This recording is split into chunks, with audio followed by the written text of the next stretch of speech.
welcome or welcome back to Beauty Bees. I'm Iris and this is my second update for my Pando's Eyeshadows project. Now the way that I am doing this year is based on how Makeup with Lainey, whose channel is linked down below, did it last year, which is I am drawing from a somewhat edited down version of her prompt list. I am trying to hit pan in these shades. Spoiler, it's not going that well. However, I am getting good use on these products, and if I feel at the 4-month mark that I have been getting good use on them, that I have continued to use them consistently, but I'm still not at pan, I will allow myself to roll them out, make some new selections, and just keep on going. So currently I have 6 eyeshadows in this project. To keep things fresh, I have rolled in another one for today to save a little bit of time. I did the rolling in prior to sitting down to film, but we'll save that for the end. Let's start with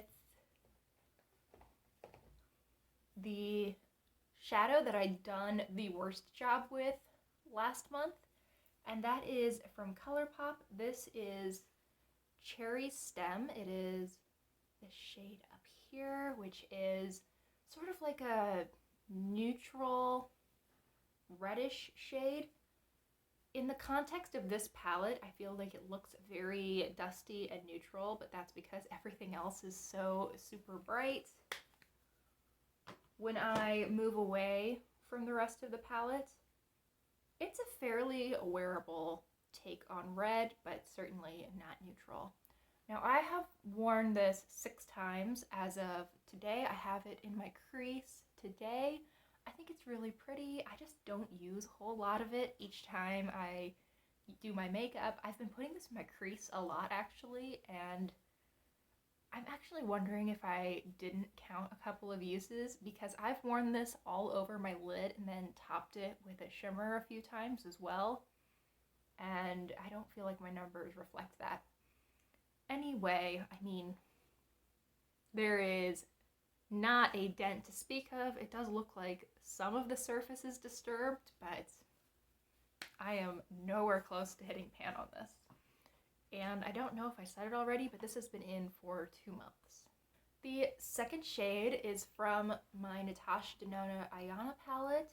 First of all, let's just admire this palette for a moment. Isn't it gorgeous? I love this neutral, cool-toned look that just has a little bit of added grunge to this, because this isn't a gray. It has a little bit of an olive green to it. It's really pretty. I am working on the shade Harlow, which is this light matte. The texture on this is beautiful. It's very smooth and soft to the touch.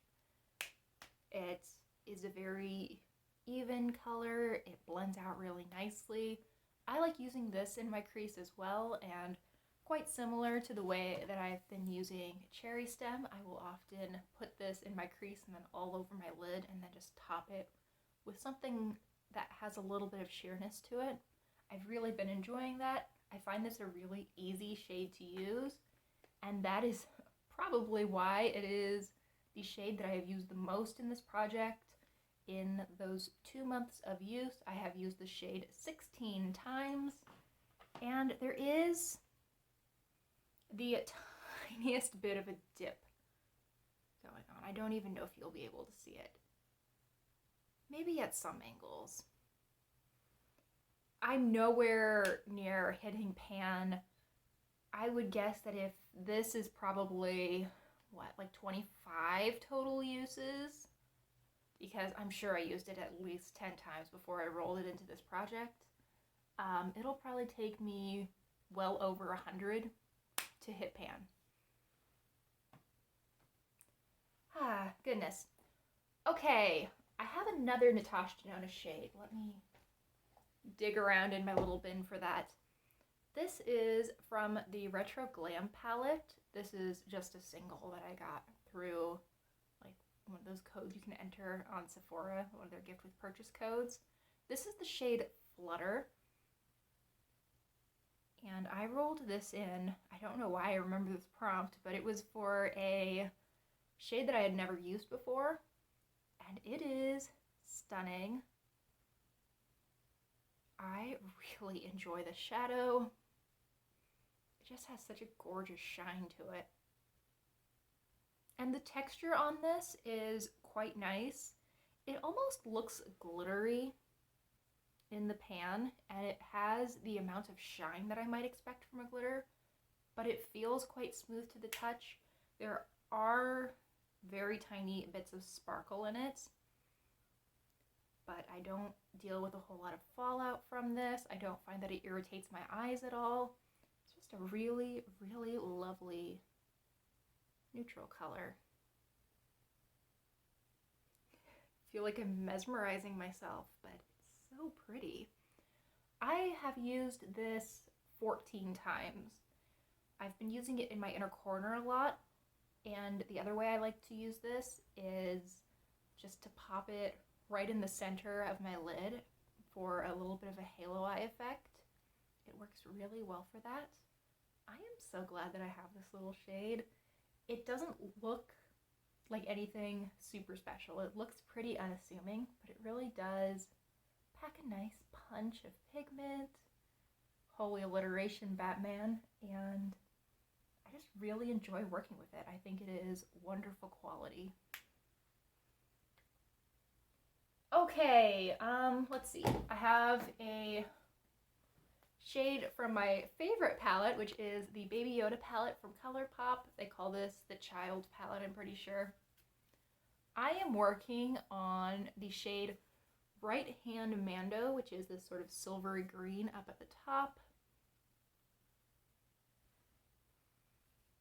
I think it looks a little bit more, I was going to say it looks more silvery in the pan than it does in the swatch, but really it looks pretty similar. I really like how this walks the line between being a green and being a silver. I can definitely pull this in a more silvery direction or a more green direction depending on what I pair it with.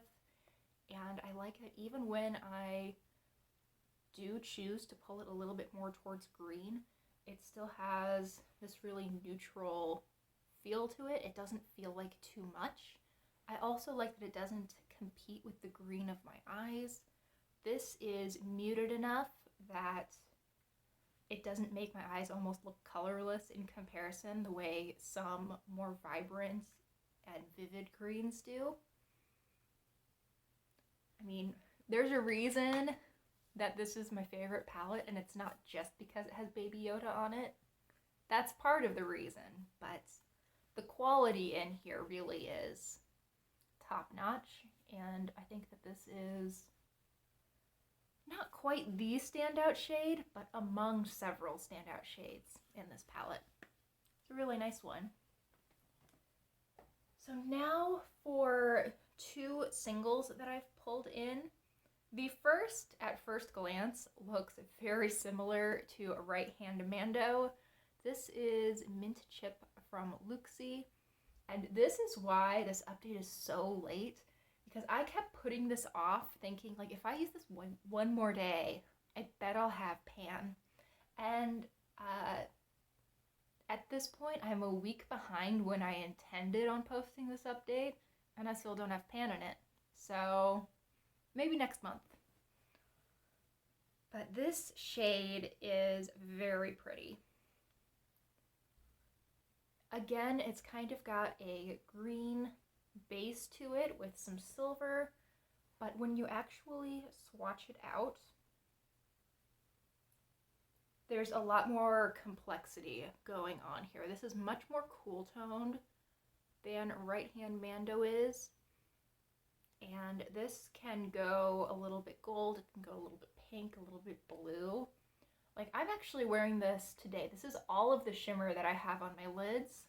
I topped this over a satin purple from e.l.f. and it's giving this really lovely sort of silvery blurple shade to my lids, which I think is absolutely gorgeous. I love the way that this eyeshadow can feel neutral and soft and pastel, but very glowy. And I feel like it doesn't look like the same eyeshadow every time I wear it. I think that you could show me 5 different pictures of myself wearing this on different days and I wouldn't necessarily realize that it was the same shadow. I love how this transforms things you put underneath it.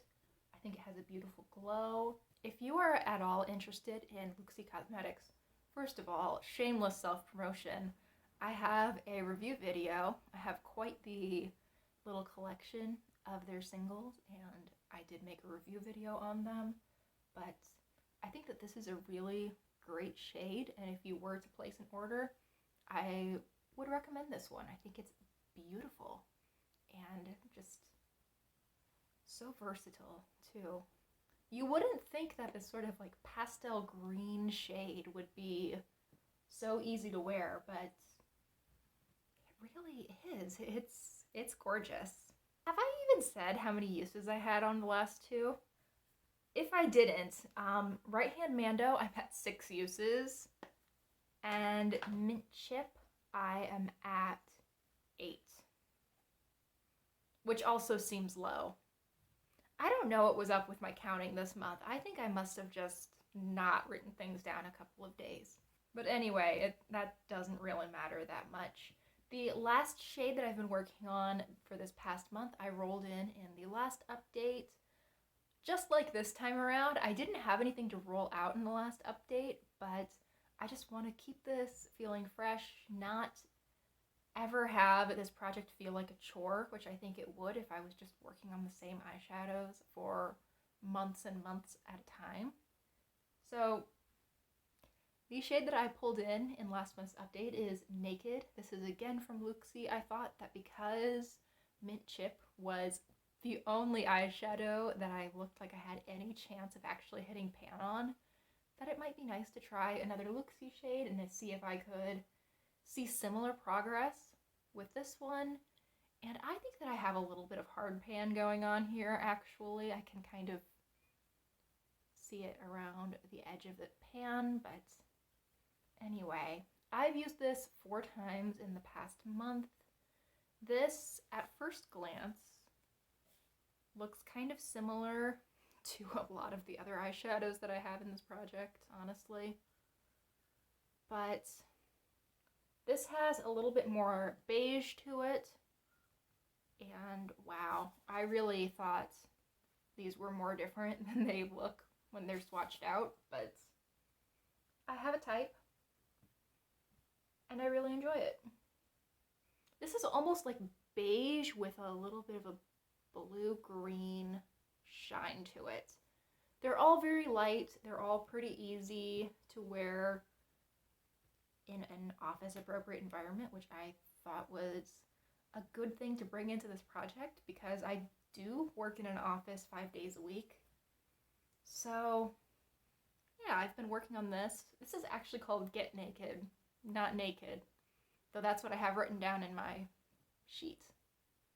It's really pretty. I have no dent in this whatsoever, but it does look used, and that I'm happy for. Alright, so there are the shades that I have been working on. Now for the new shade that I'm going to be pulling in this month. The prompt that I pulled was a palette that has no pans in it, and given how slow I am at panning eyeshadows, I had a lot of options for that.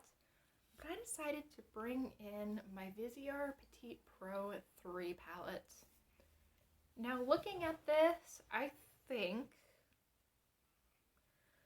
I'm going to bring in this shade right here. This is a cool tone